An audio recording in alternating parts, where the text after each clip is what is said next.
ce sont deux pays qui s'aiment bien et contre lesquels la défaite a moins d'importance finalement.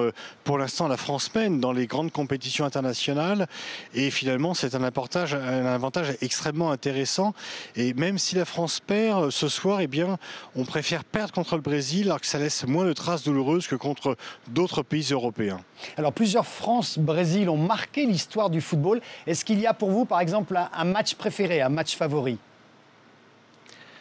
Le match de 86 reste dans les annales plus encore que la finale gagnée de 98 parce que c'était un match d'une qualité footballistique exceptionnelle qui marque encore les mémoires.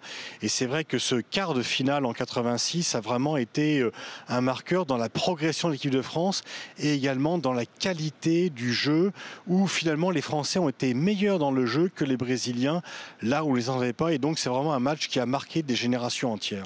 Pascal Boniface, je rappelais que vous avez introduit cette dimension justement de géopolitique dans ce sport planétaire, qui est aussi évidemment un pouvoir, qui est aussi une organisation internationale. Après l'Afrique du Sud, on voit donc que la prochaine Coupe du Monde aura lieu au Brésil. Que représente un événement de cette nature pour un pays émergent comme le Brésil ?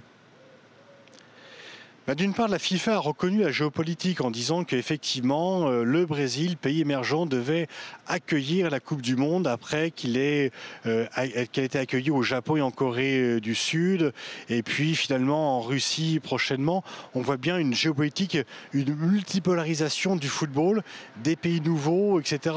s'exerce au football, même si le Brésil est un pays ancien. Mais là, il a gagné à la fois la Coupe du Monde et les Jeux Olympiques dans une dimension finalement de pays émergents qui peut gagner l'organisation des compétitions.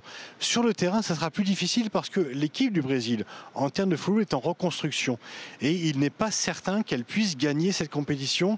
Elle a gagné l'organisation, il n'est pas certain qu'elle puisse gagner le championnat du monde. Alors les Britanniques avaient montré justement qu'ils étaient prêts avant l'événement, qu'ils étaient parfaitement dans le timing, dans cette séquence. Est-ce qu'effectivement le premier test pour un pays, par exemple comme le Brésil, c'est d'être évidemment prêt en 2014 ?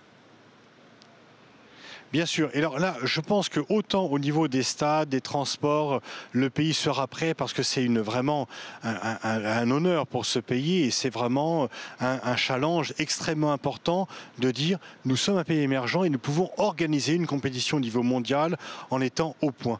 Et par contre, ce qu'ils ne peuvent pas contrôler, c'est la qualité de leur football et le nombreux autres pays qui veulent simplement les battre sur leur terrain. Et donc je pense que même s'il y a du retard pour le moment, il y a du retard sur les stades, il y a du retard sur les transports, il y a du retard sur les infrastructures, mais le jour J, ils seront prêts. Et maintenant, c'est aussi tout l'importance du football et tout finalement le charme du football, c'est qu'en termes de compétition, nul ne peut savoir qui gagnera celle-ci en 2014. Mais encore une fois, est-ce que dans une économie mondialisée, une vitrine de ce type est un atout supplémentaire important pour un pays ? Bien sûr, c'est une image formidable, c'est un challenge formidable.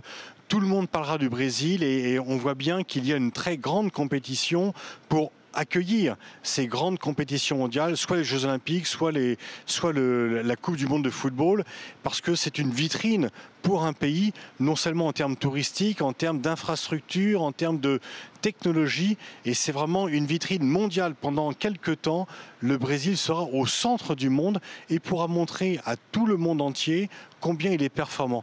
Donc le fait d'accueillir une compétition mondiale de ce type, qu'il s'agisse de la Coupe du Monde ou des Jeux Olympiques, est un formidable atout pour un pays.